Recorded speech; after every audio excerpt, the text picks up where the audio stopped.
So, dear student, today's topic is strength, right? So, strength की बात करने से पहले we have a 2 days now, 15 and 16 and 17 को हमारा फिजिकल का एग्जाम है। तो आई एम वेरी हैप्पी, और क्योंकि आपके क्वेश्चंस, आपके मैसेज मेरे पास आते हैं कि सर ये टॉपिक को कैसे हम लिखेंगे एग्जाम्स में, एंड उसके विषय में बहुत सारी चीजें पूछी जाती है। मैं अपनी तरफ से 100% देता हूं और कोशिश करता हूं कि आप लोग भी अपना 100% दे रहे हैं और अच्छे तरीके से हम आगे बढ़ते हैं। और इस साल हम मिसाल कायम करेंगे फिजिकल के पेपर में अच्छे नंबर लाके, राइट। तो फर्स्ट ऑफ ऑल स्ट्रेंथ की बात करिए या तो strength is the ability to overcome resistance, right. First of all now और act against resistance, right. So जब भी स्ट्रेंथ की बात करिए तो आप स्ट्रेंथ में आप इसकी मीनिंग में अगर ये क्वेश्चंस में आता है तो आपको इस मीनिंग में आराम से इसको लिखना है। देन टाइप ऑफ स्ट्रेंथ की बात करी जाए तो टाइप में आपके सिलेबस के अकॉर्डिंग आपके डायनेमिक के तीनों टाइप्स पूछा गया है, लेकिन मैं थोड़ा सा ब्रीफ जल्दी आपको बता दूंगा कि statics and dynamic type strength. How many type? 2 types of strength. Number 1 statics and dynamic. Statics में कभी भी पूछा जाए या कभी क्वेश्चन में आ जाए, ऑब्जेक्टिव में पूछ सकता है, तो स्टैटिक्स में आपको यस मतलब स्टैंड रख लो कि जो एक जगह पे बिना मूवमेंट्स के जो भी एक्टिविटीज होती है वो स्टैटिक्स होगी, स्ट्रेंथ होगी, और जो मूवमेंट्स में होगी वो डायनेमिक, याद रखेगा, right. In dynamic we have a 3 type of strength like maximum strength, explosive strength and strength endurance, right. तो हम बात किसकी कर रहे हैं आज? Maximum strength.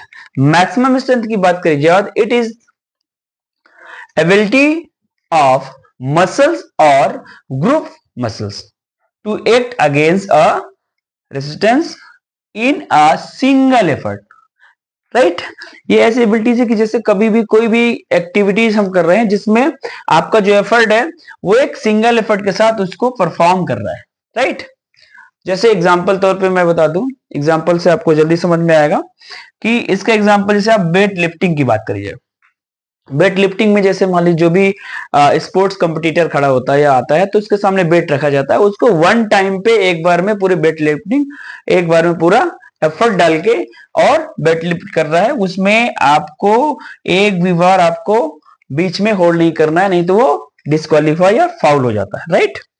Now throwing event में जब आप कोई भी शॉट पुट, जैसे हमारे इस ग्रुप में बहुत सारे बच्चे हैं जो स्पोर्ट्स से रिलेटेड है और खेलते भी हैं, लाइक नेशनल लेवल तक खेल चुके हैं, तो कोशिश ये है मेरी कि जब आप थ्रोइंग इवेंट करते हैं, जब रिलीज कर रहे हैं, सपोज मैं शॉर्ट पुट की बात कर दूं, तो आप जब शॉर्ट पुट को रिलीज कर रहे हैं तो रिलीज ड्यूरेशन में जब आपका एंगल पूरे एफर्ट के साथ जा रहा है, सो वो भी आपका मैक्सिमम स्ट्रेंथ, मतलब एक जितनी आपके अंदर पावर है वो एक बार में पूरी पावर को लगा देना, राइट ना। जंपिंग में जब आप टेक ऑफ में आते हैं, रनिंग ड्यूरेशन के बाद जब आप टेक ऑफ लेते हैं, टेक ऑफ जब करते हैं तो पूरी पावर है, पूरी एबिलिटी आपकी, जितनी स्ट्रेंथ है आपकी एक बार में, ठीक है। देखिए like resistance in a single effort, मतलब वन टाइम में पूरे एफर्ट के साथ उस एबिलिटीज को आगे अप्लाई करना, ठीक है। दिस का maximum strength. Now after maximum we have a explosive strength, right. So dear students, now second one explosive strength की बात करिए तो एक्सप्लोसिव स्ट्रेंथ में आपको एक चीज याद रखना है कि स्पीड प्लस स्ट्रेंथ, राइट। आपकी जो पावर है, जो क्षमता है, उसके साथ speed, right. Ability of muscles और ग्रुप मसल्स टू ओवरकम और act against resistance with high speed. ये जरूर आपको याद रखना है। क्या करना है? कितने हाई स्पीड में, कितने अच्छे तरीके से आप अपने आप को कितने हाई स्पीड में अपने स्पीड के साथ अपने स्ट्रेंथ को दिखा पाते हैं, this call explosive strength, right. Like जब आपका फर्स्ट ऑफ ऑल जब आप स्मैश करते हैं, लाइक मैं वॉलीबॉल के लिए रेडी हो रहा हूं, मैंने पावर के साथ जितने एक्टिविटी के साथ जितने पावर के साथ स्मैश किया, मतलब क्या हो गया, हाई स्पीड के साथ आपकी जो एबिलिटी, जो आपकी पावर है अपने बॉल के ऊपर दिखाई, राइट। दूसरा एग्जांपल आपके पास है स्टार्ट इन स्प्रिंट। जैसे मैं स्प्रिंट स्टार्ट करता हूं, जो 100 मीटर की स्प्रिंट है, 100 200 की बात करी है, तो स्टार्टिंग स्टार्ट में we have now crouch start. Crouch में आपका बंच, मीडियम, इलोंगेटेड जो स्टार्ट होते हैं, जैसे ऑन योर मार्क सेट, इसके बाद जैसे आप स्पीड लेते हैं कितने कम टाइम में, जो आपका रिएक्शन एबिलिटी जो रिएक्शन टाइम होता है, कितने पावर के साथ एक्सप्लोसिव स्ट्रेंथ को वो दिखाते हो, ये आपका एग्जांपल है। तो पहला एक्सप्लोसिव स्ट्रेंथ की बात करी जाए तो फर्स्ट ऑफ ऑल कि आपका क्या है, act against resistance with high speed, ये याद रखिएगा, ठीक है। Now third number we have a strength endurance.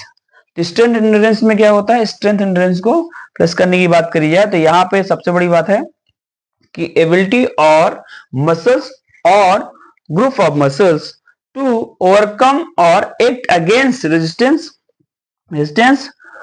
Under of condition of fatigue, right. ऐसी स्थिति हो कि जब आपको लगता है कि यार मैं थकान पे हूं, राइट, और थकान ड्यूरेशन में आप कितने अच्छे तरीके से अपने आप को आगे लेके जा पा रहे हो, होल्ड नहीं कर रहे हो, मैं अपने आप को रोकना नहीं है, मुझे आगे इसको कंप्लीट करना है। सो लाइक आप स्विमिंग कर रहे हैं, तो स्विमिंग में जैसे मान लीजिए आपको मैं कह दिया कि आपको 1000 मीटर आपको कंटिन्यू स्विमिंग करना है और आप उसी मूवमेंट्स में अपने आप को लेके जा रहे हैं। Long distance like marathon player, जो भी मैराथन दौड़ते रहते हैं पूरी स्पीड के साथ अपने स्ट्रेंथ एंड्योरेंस को दिखाते हुए आगे बढ़ते हैं, लाइक साइकिलिंग, ओके। तो ये आपके जो 3 स्ट्रेंथ आपको मैंने बताया, इसको आपको ध्यान पूर्वक आपको रिवाइज कर लेना है, रिवीजन करना है और अपने आप में आगे बढ़ते रहना है। Thank you so much.